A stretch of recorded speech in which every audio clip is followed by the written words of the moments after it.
Hey everybody, Forbidden Exile here, and welcome to a new video. So, if you watched my last one, as promised, here's the build guide for my self-ignite Chieftain Righteous Fire build. It was made pretty popular last year, doing all the crazy Abyss Wildwood stuff, and it's been used by some other people this league. I saw Lighty use it, and that's where I got some of the inspiration from his, and also kind of took some stuff from what I played of it last league. Towards the end of the league, I didn't make any videos on it because pretty much everybody was playing it.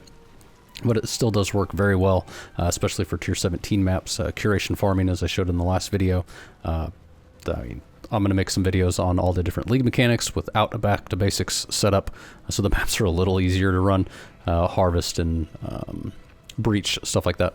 Harbinger, it's really good for that as well. But so we'll get right into it. There's a couple variations that you can do depending on budget. So as usual, we'll go over the gear, the gems, the skill tree. And then we'll go over to Path of Building so you can see that as well. All right, so if you didn't play Self-Ignite Fulcrum build last league and you don't know how the Fulcrum works, I'll just go over that real quickly. So this is the Fulcrum. You can 5-link it. It's best to get it 6-linked, obviously. The rolls on it do not matter at all. I got this actually out of a reliquary key. 6-linked it, and I thought that they did last league, so I divided it up to 50% Fizz's Fire, but it doesn't make a difference.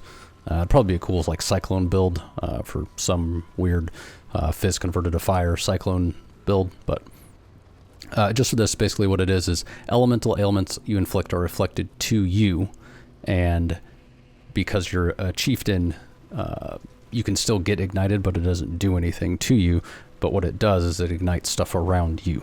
So super cool. There's a bunch of other videos on there if you want more in depth of how it works, but that's really all it is, right? If you have questions about that, you can ask in the comments and I'll go over that some more. So there's the Fulcrum. The helmet's just crafted. You need to get the Fizz taken as fire and fire damage recouped as life. We're trying to mitigate as much physical damage as possible because you don't use determination, you don't use grace. Your defense is, there's no gem defense like a normal build. You can use determination with the different flasks, which I'll get into that a little bit later as well. But just, essence spam to get life, try to get res if you're missing some. I got lucky and got rarity on there.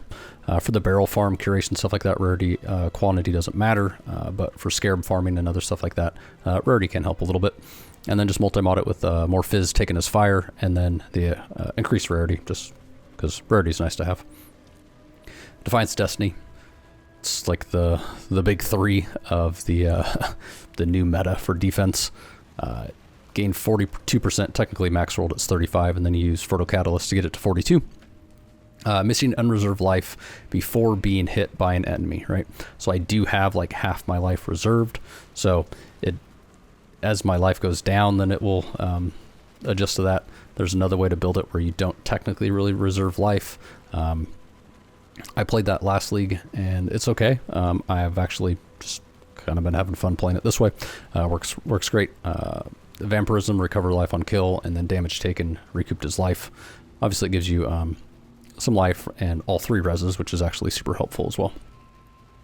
For the ring, because of the way that I'm playing it, I need I need stats, so I need dex, I need intelligence, so that's the only reason that I have this ring. And for chaos res, you can get, it's tier 4 fractured. If you're doing this in league, then you can get a ridiculous fractured ring because of the crazy grave crafting, but this is in standard still, so I don't have access to that yet, and probably never, aside from all the items that roll over to standard. But yeah, just dexterity essence till I got some intelligence, got lucky, and hit it with Veiled Chaos Orb just because I had a bunch, and got life, and it gave me rarity again, which was okay, and then just crafted on increased damage, and yeah, that's pretty much it for that one. The Cloak of Flame with the reduce extra damage from critical strikes implicit.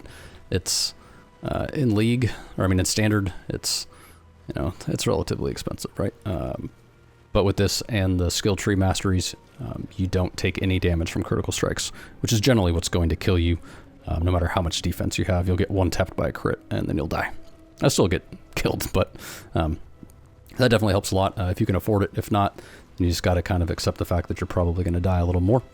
But yeah, so that increases the ignite duration on enemies. So when you ignite yourself, the duration's longer. I get about 13 seconds of ignite. The way all this works is you're casting when stunned, which is why you have this ring in here. Aside from the fire res, it's pretty much worthless. They took the stun, or the stun as energy shield. Stun is based on energy shield mastery away, probably because everybody was playing this build. But there's still this ring, so it's the same thing. It's just a ring. Kind of sucks you lose a ring slot, but it's just you have to use this ring in order for this build to work. For the gloves, just more crafted. You don't need rarity, as I've said. You do need the ignite to inflict spread to other enemies, and then more fire damage leeches life. The +2 socketed AoE gems does help a lot. If you can get one fractured, that would be even better.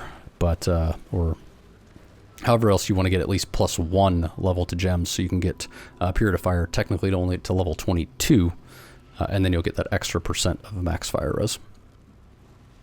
And then yeah, just life regen. Try to get chaos res on there and % increase life regeneration rate. Because you're running righteous fire, you want as much life regen as possible. Mage blood is what it is, right? They're still kind of expensive in standard. 130, 140 divines. I think they're like 70 in league right now, so they're cheaper than they've ever been. This late in the league, hopefully, if you're playing and you're watching this, you can afford a mage blood, or you already have one. So that's what you need to use for that. The Annihilation's approach, get approaching flames, you get increased move speed, chill and freeze immune, which is super nice, and then you get adrenaline. Basically, it increases your damage. You don't really need attack cast speed, but you get additional movement speed and additional physical damage reduction as well. The fire damage per second, that's why you have to pretty much be 90% res, because that on top of righteous fire, if you're not doing back to basics and you're doing blue altars or something like that, and you lower your fire resistance too fast or too low, you will just die. The LE pen maps, there's like the Awakener's Desolation that has the Cyrus little flame balls in the map. I just turn off righteous fire and turn that off, and the self-ignite still works because of how the build works as well. But for max damage and max clearing speed, you have both of those on, because it's actually a skill. It's right here, approaching flames. All right, for the flasks, or this end for more explosion. We've got a ruby flask with increased chance to shock, ignite, and freeze. You want your desecrate to ignite 100%. We've got an amethyst flask with increased effect, and then regenerate 3% life per second. This one is kind of my swap out flask. If I have a relatively easily rolled map, and I want to zoom through it, then I'll put this on there so I can run fast, and then I don't have to worry about quick dying to bleeding because I'm immune to it. And then a phasing flask, you can run through stuff and then reduce effect of curses. I'll quickly go over why I have these 4 flasks right here. So if you're rolling T17s and you get all the mods that you want, but you have reflect on there, then I just have this ready to go. I throw it in there, and then I walk a little slower, but I don't have to die to reflect. Rarity, if I'm running trying to get scarabs, or I'm running some sort of league mechanic where rarity actually matters, then I throw this one in there. Taste of Hate is just a little more physical damage reduction. You can swap that out for OS End if you're not doing some super juicy T17 maps. And then if you're really doing super juicy T17 maps and you're dying to a lot of fizz, then just throw this on and maybe this on. So swap this one out for the double granite flask or double armor granite flask, and then put in Taste of Hate, so it'll reduce all that physical damage that you're taking and convert it to elemental. All right, so as far as the gems go that we have socketed here, so we've got Malevolence, which is linked to Eternal Blessing. And then you've got Purifying Flame with Cast When Stunned, along with Steel Skin and Enfeeble. So these all proc because of this. Up here, Cast When Stunned again, Frost Bomb, Spell Cascade, and then Desecrate. You don't have to get a 21, but it's pretty cheap. So then you got Awaken Burning Damage, Awaken Unbound Elements, Flame Surge of Combusting, Cast When Stunned again. Detonate Dead of Chain Reaction, that is very important for clear. You can use regular Detonate Dead, but it's Detonate Dead of Chain Reaction is just better. It will clear the screen a lot faster. And then Awaken Deadly Elements. If you can't afford it, and you don't want to buy all these Awaken Gems all at once, then you can just use the regular ones. Just your damage will go down. As far as auras go, so we've got Enlighten, Link to Vitality, 21 Period of Fire, and then Petrified Blood.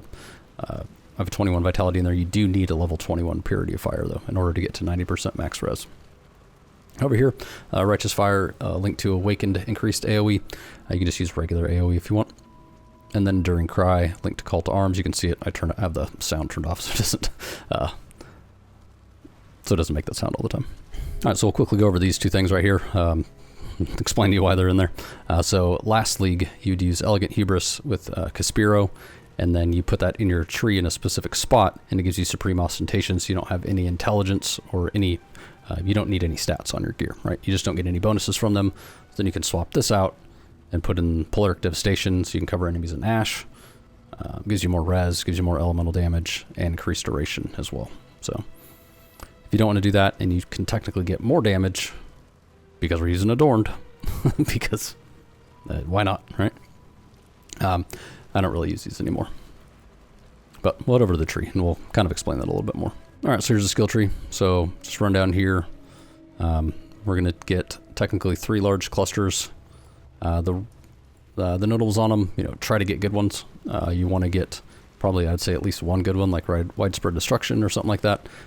Prismatic Heart would also be good to have right here, but you just, you know, take the two sockets.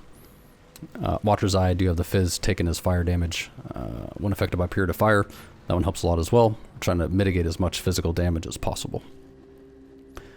This links with the Adorned, which we'll get into in a second. So you are reserving just life, right? You have 0 mana, so everything is reserved with life because of blood magic. So skills cost life, skills reserve life. That's why I'm a little below, I think, 50% life.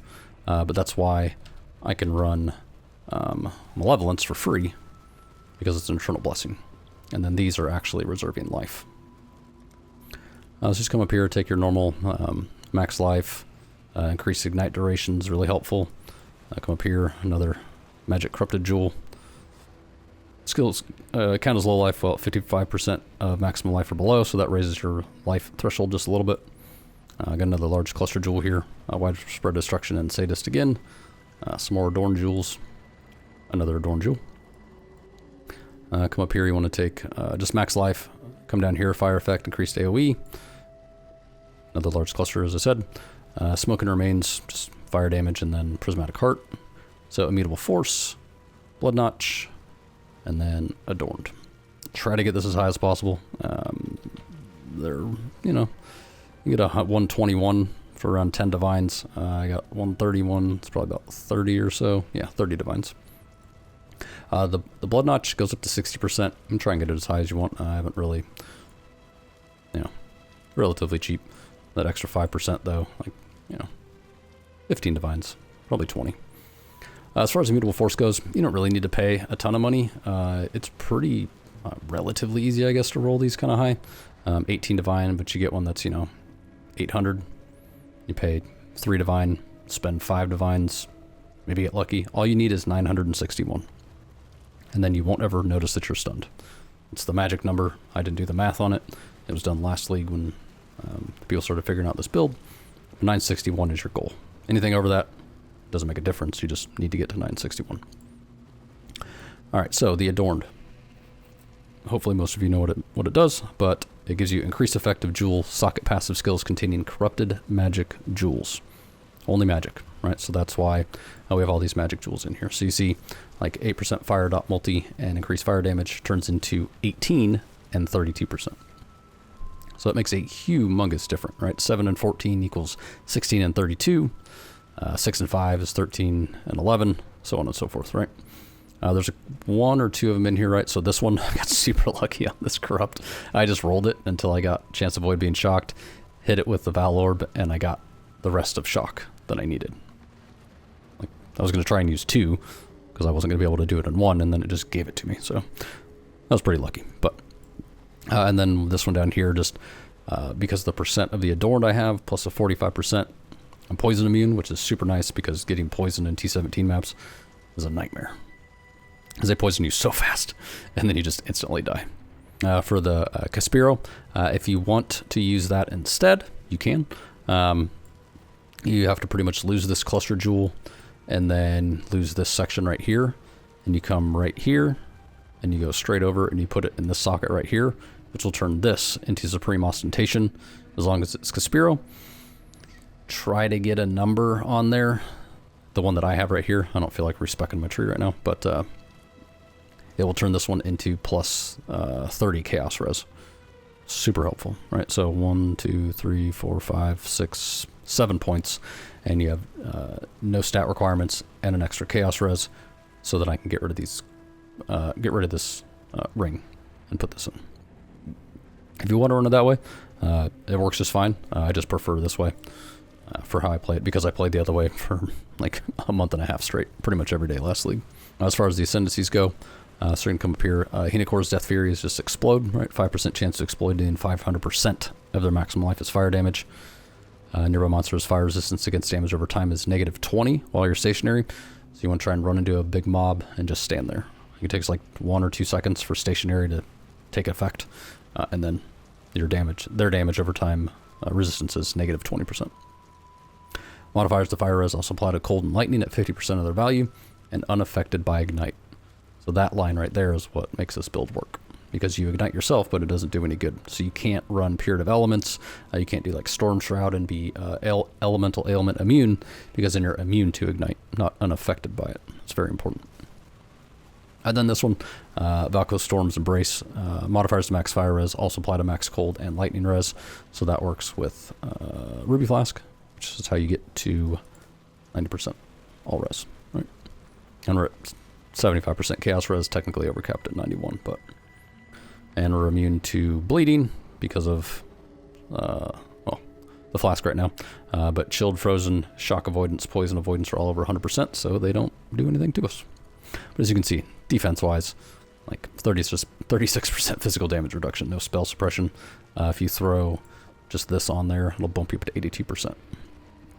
So physical damage reduction makes a big difference in certain maps and certain situations, right? I will say that there is pretty much no single target on this build. So that's the only downside to running T16 or T17 maps, that you can't really kill the boss. I mean, I can kill the fortress boss. It just takes me like 15 minutes. And I don't do anything. I literally just stand there, just like this. And then he eventually dies. I like can go make myself something to eat and come back. And he might be dead. Maybe not. So it's definitely made for mapping. It's not made for bossing, just as it was last league. As I said earlier too, you don't have to use Righteous Fire. It just slows everything down because you don't have consistent damage around you. I think I'm only doing like 100,000 DPS. I'll check when I get into Path of Building, but it's consistent 100,000 DPS every second. So, all right. So as far as the Pantheon goes, right, Soul of Lunaris is additional physical damage reduction for nearby monsters, increased movement speed, avoid projectiles that have chained, and then reduced elemental damage taken. You're always getting hit because you're always getting stunned. So more damage reduction. And then more physical damage reduction if you've been stationary, up to maximum 9%, and then 2% more life regen while stationary. There's 2 of them on here that you cannot use. It will brick your build. It's Soul of the Brine King. It stops you from being stunned, which defeats the purpose of the build. And Soul of Abberath, you don't want less duration of ignite. You want the ignites on you to be as long as possible. You just can't use those 2. I mean, this one technically won't brick your build. It'll just, your ignite duration won't be as long. So if you're trying to kill like a rare, it just takes longer. But so just use these 2. More physical damage reduction and more just damage reduction in general, and more life regen. All right, so Path of Building, right? The Hinakor's Death Fury is your explosion. That's kind of where the majority of your damage comes from. You basically survive everything. I know the effective hit pool doesn't seem like a lot, but it doesn't take into account Defiance of Destiny and Immutable Force Blood Notch combination. So your life effective hit pool looks really low, but it's kind of hard to die unless you get some crazy map mod. You can always get one shot, obviously. Let me look here at like just Righteous Fire, right? We're at 90,000 DPS, but as I said, that's a steady, constant 90,000 DPS. So you're in a bunch of a crazy mob of monsters. That you might have some little ones that are weaker, but every single second you're actually doing 90,000. There's no ramping, nothing like that. So getting close to 100,000 DPS with Righteous Fire is actually relatively good. Like a T16 map, I can just run through that thing. 8 mod, Corrupted, unless there's like Avoid Elemental Ailments, which then you can't ignite, you can't burn stuff, so then you can't kill them at all, right? All right, so as far as the configuration goes, right, we've got Lunaris and Tukahama. Time stationary, 3 seconds, right? So you can see the 15 million DPS. If you are running, you're doing 6 million just with the explosions, right? So you stop for 1 second, your damage goes up like 9 million. Same with the AoE, Righteous Fire, goes from like 30 to 90,000 just for stopping for 1 second. And then increased effective hit pool because of physical damage reduction, right? Per second you've been stationary. Per 3 seconds. Reduces it, you get another 9% physical damage reduction. you're ignited. Nearby enemies are 8. You have technically always ignited an enemy, but it doesn't really make too much of a difference. You're always getting hit. Enemies are burning and ignited. That's pretty much it. Alright, so we'll just run a quick T17 map. I didn't roll it for anything crazy, right? It's got barrels. No super crazy map mods. The Maven one's just kind of annoying, right? Union of Souls kind of sucks because you have to kill all of them basically all at the same time. They just all kind of share a life pool, I guess is kind of how that works. Berger, I don't know if it tells you or not. No, it doesn't, right? Spell suppression doesn't matter.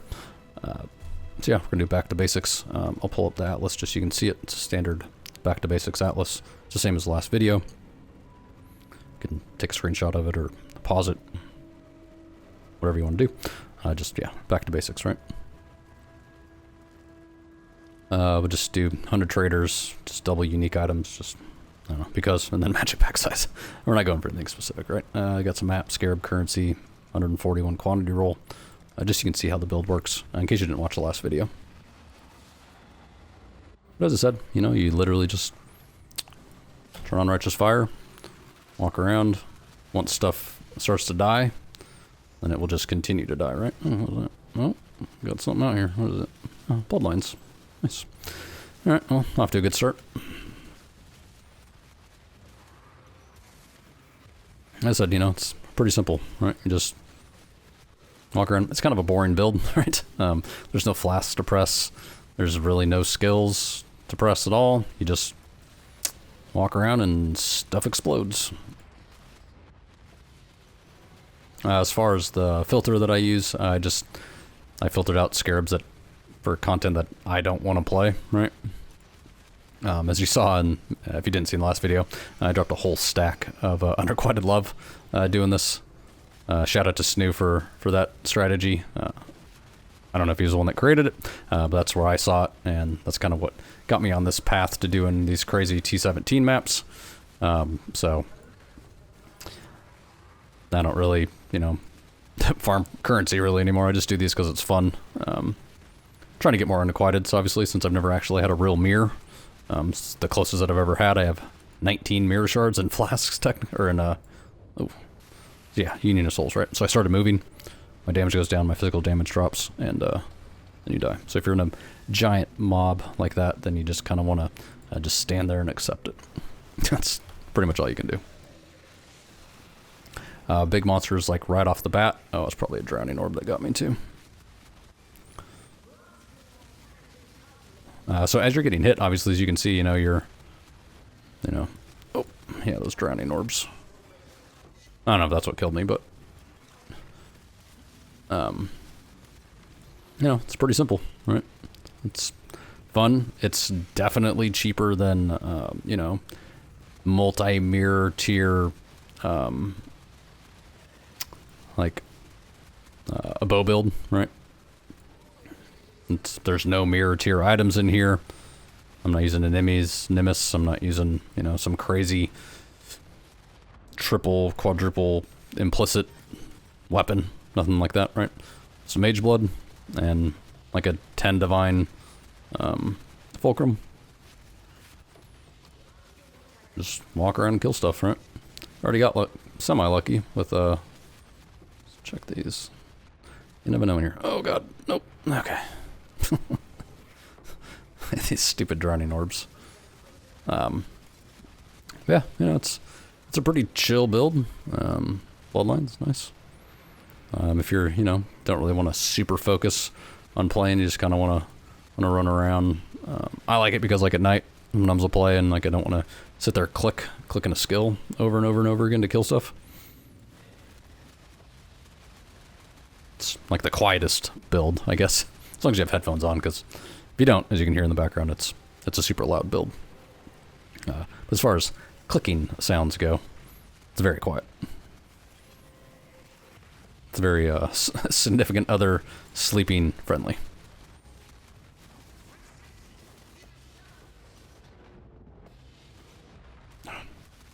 Stupid drowning orbs. Got two pretty decent scarabs in here, so I'm probably just going to clear this map. Once I clear it, I'll skip ahead until I get done clearing it, and then since there aren't any crazy damage mods on here, I don't know if those drowning orbs will They'll probably will follow me into the boss arena, so I might not even be able to kill the boss because of that thing. We'll see. I'll skip ahead. Alright, so here's the boss. If the drowning orbs don't show up in here, then we might be good. It's just... yeah, okay. See. Yeah. There's no single target. But yeah, that's the build. It's a super fun build. As I said, I'm going to make kind of a series on all the different league mechanics that it can do and just how to best utilize the build, not just in T17, maps that cost like 20-something divine to run for every map, trying to do curation, completion, barrel and go strategy, which is how I found the stack of Unrequited Love. So I would highly advise to do that if you can afford it. I found 2 individual ones on top of that insanely lucky full stack that I found. But yeah, thanks for watching. If you did enjoy the video, please give it a like. And if you are enjoying the content, please consider subscribing, because it really does help me out.